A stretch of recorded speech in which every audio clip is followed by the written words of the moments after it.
Assalamualaikum warahmatullahi wabarakatuh.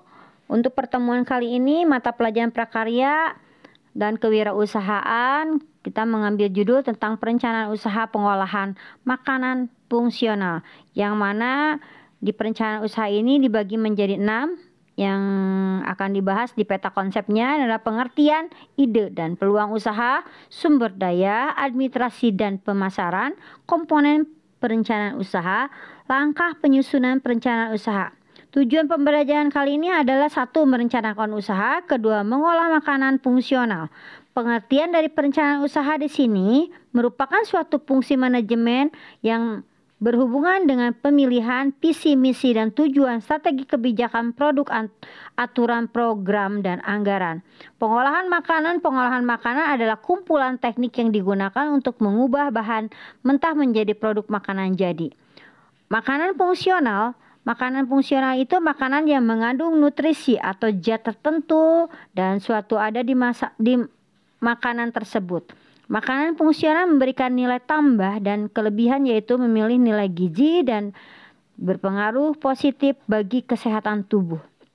Makanan fungsional dibagi menjadi 2 bagian. Yang pertama konvensional dan kedua ada termodifikasi. Kalau konvensional itu sendiri kita akan membaginya, sedangkan konvensional itu sendiri merupakan makanan dari minuman memiliki nutrisi alami. Itu artinya segala macam vitamin, zat mineral, antioksidan dan lemak baik yang dikandung langsung diberikan oleh alam tanpa ada campur tangan manusia. Contoh makanan adalah sayur-sayuran, kangkung, kembang kol, brokol. Kacang-kacangan, di sini ada almond, mete, langgun atau buncis, kacang hijau, lentik. Biji-bijian utuh, gandum, soba, beras merah. Makanan lauk, sarden, salmon, makarel. Makanan fermentasi, tempe. Di sini ada kimchi, ya. Terus makanan rempah, kunyit, kayu, manis, jahe, cabai rawit dan sebagainya. Minuman kopi, teh hijau dan teh hitam. Makanan termodifikasi di sini ada yogurt, ada susu, ada jus buah, susu almond, santan, roti, pasta, sereal, pramola. Makanan fungsional di sini makanan fungsional digolongkan menjadi 2 bagian, adalah makanan fungsional nabati dan makanan fungsional hewani. Kalau makanan fungsional nabati merupakan makanan fungsional yang bersumber dari bahan tumbuhan, contohnya kedelai, beras merah, tomat, bawang putih, brokoli, jeruk, anggur, dan teh. Makanan fungsional hewani merupakan makanan fungsional yang bersumber dari bahan hewan, contohnya ikan, daging sapi, serta susu. Produk-produk olahan sumbernya dari guru pendidikan pangan fungsional. Manfaat makanan fungsional. Di sini manfaat makanan fungsional itu ada 6. Pertama, mencegah terjadinya kekurangan nutrisi, mencegah penyakit, mendukung tumbuh kembang anak, regulasi kondisi rel fisik tubuh, memperlambat proses penuaan dan memperhatikan kembali recovery. Selanjutkan, kriteria yang harus dipenuhi agar menjadi pangan fungsional. Di sini kriterianya harus dipenuhi agar menjadi pangan fungsional. Artinya ada 3 di sini: sensori, warna dan penampilan yang menarik dan cita rasa yang enak. Kedua, nutrition atau nutrisi bernilai gizi yang tinggi. Ketiga, fisiologis atau memberikan pengaruh fisiologi yang menguntungkan bagi tubuh. Setelah mengetahui fungsi sumber makanan, kriteria jenis makanan fungsional, maka muncullah ide peluang untuk merintis suatu usaha apapun bentuknya, dan tentunya harus melihat bagaimana prospek usaha yang dilakukan. Ide dan peluang. Ide dan peluang di sini ada riset pasar. Riset yang dimaksud di sini membantu dalam langkah perencanaan usaha yang akan yang akan dilakukan dalam perencanaan usaha memodifikasi pangan khas di sekitarnya. Langkah-langkah yang pertama di sini, pertama kita merumuskan masalah. Identifikasi masalah ialah sebuah pertanyaan lengkap dan terperinci tentang ruang lingkup masalah yang akan diteliti berdasarkan kerajinan tersebut. Kedua atau B, menentukan tujuan kegiatan yang merencanakan apa yang akan kita lakukan agar kita tidak sering kehilangan arah tujuan dan ditetapkan harus jelas, khas, dan spesifik. Yang ketiga, mengumpulkan data aktivitas mencari data yang dibutuhkan dalam rangka mencapai tujuan penelitian. Pengumpulan data dapat dilakukan dengan cara observasi, survei, wawancara, dan penyebaran angket atau kuesioner.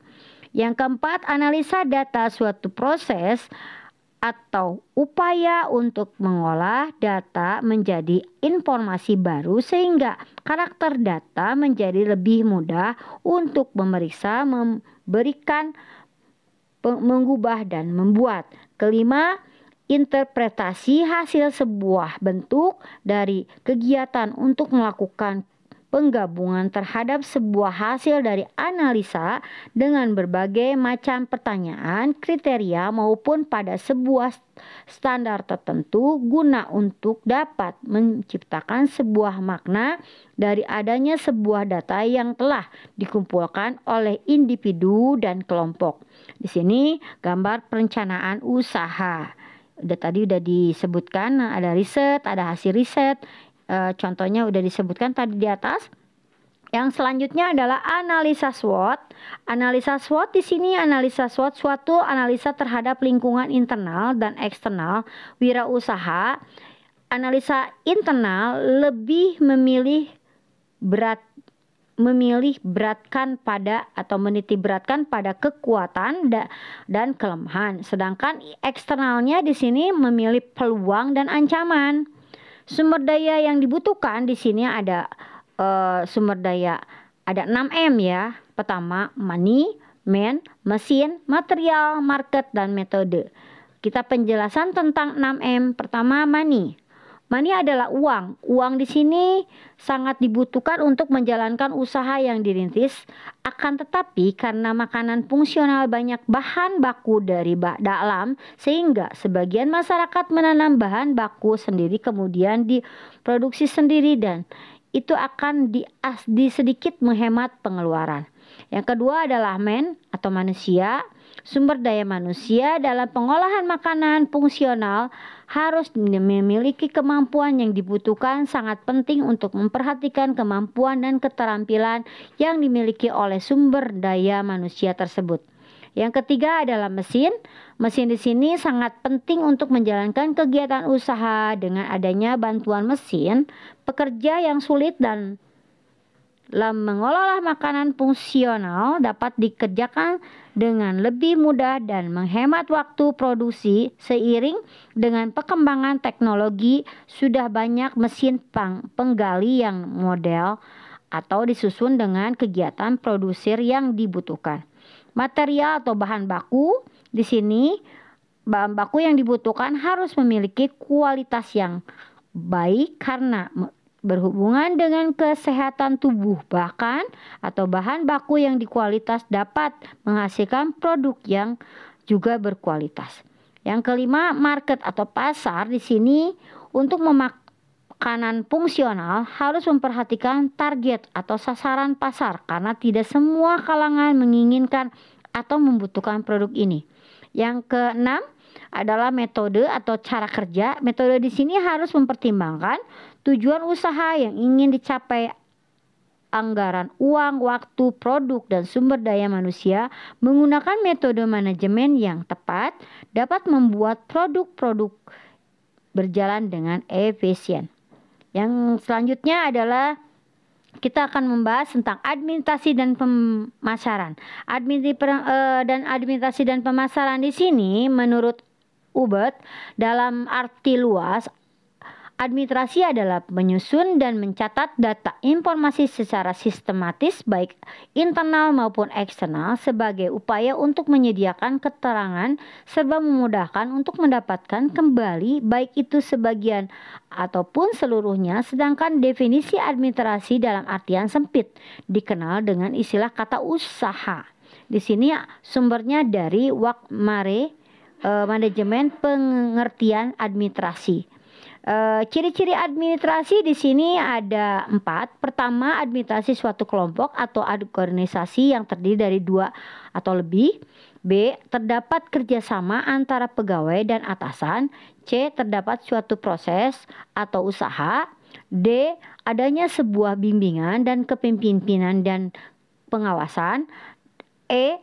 Dalam sebuah perusahaan, organisasi atau instansi harus memiliki satu tujuan. Tujuan administrasi di sini ada 4. Di sini administrasi bertujuan untuk memonitoring kegiatan atau data yang dimiliki oleh perusahaan atau organisasi. Yang B-nya agar mengelola usaha bisa mengevaluasi suatu kegiatan-kegiatan dalam mengorganisasi perusahaan. C. Administrasi bertujuan untuk menyusun suatu program pengembangan usaha dan suatu kegiatan pengolahan. D. Administrasi bertujuan untuk mengamankan data atau catatan atau mengamankan suatu kegiatan usaha dan organisasi perusahaan. Kegiatan administrasi usaha di sini ada 7. Pertama, surat menyurat. Kedua, penyusunan dagang. Ketiga, pemesanan dan pengiriman produk. Keempat, produk pemasaran. Kelima, pembekalan dan persediaan. Keenam, kepegawaian. Ketujuh, proses produksi. Kedelapan adalah gudang.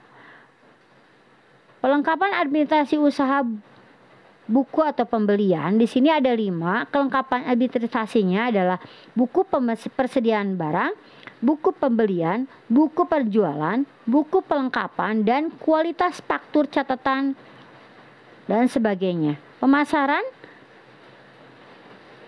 Di sini pemasaran itu sendiri adalah sistem keseluruhan dan kegiatan-kegiatan bisnis ditujukan untuk merencanakan, menentukan harga promosi barang, jasa yang memuaskan kebutuhan kepada pembeli. Strategi pemasarannya mencakup 1. Siapa target pasarnya, di mana lokasi dan berapa daya serapnya. Kedua, bagaimana teknik produk yang efektif dan efisien. Ketiga, bagaimana perusahaan harga barang dan jasa dipasarkan. Keempat, bagaimana saluran distribusinya. Kelima, bagaimana keadaan saingannya. Keenam, bagaimana analisa SWOT dan perusahaannya. Ketujuh, bagaimana sumber daya manusia dan fasilitasnya. Perencanaan usaha di sini, perencanaan usaha itu dapat diawali dengan melakukan riset pasar dan analisa SWOT untuk menentukan ide dan peluang dengan cara kreatif dan inovatif. Ide adalah gagasan dan peluang adalah kesempatan. Perencanaan usaha yang matang dengan kreativitas dan inovatif yang tinggi dapat mengembangkan usaha sehingga ide dan peluang adalah gagasan atau pemikiran yang baru dalam menciptakan suatu produk yang berpotensi memiliki peluang yang besar dan didukung oleh administrasi serta pemasaran yang baik. Perencanaannya di sini adalah kegiatan yang dilakukan untuk mengembangkan usaha baik secara individu maupun kelompok dengan cara mengolah makanan fungsional menjadi produk yang berkualitas tinggi dan bermanfaat, bahan tradisional menjadi olahan dalam bentuk produk kesehatan. Komponen-komponen dalam penyusunan sebuah perencanaan ini ada 6. Ulasan deskripsi usaha, produk pemasaran, analisa pesaing, perencanaan desain pengembangan, rencana operasional dan manajemen, pembiayaan, dan kesimpulan usaha. Untuk komponennya di sini ada 7 bukan 6 ya. Kerangka perencanaan usahanya di sini ada 5. Perencanaan, penilaian, riset dan analisa SWOT untuk menentukan produk yang akan dibuat berdasarkan keputusan hasil ide dan peluang. Profil perusahaan memiliki nama, lokasi, visi, dan misi tujuan.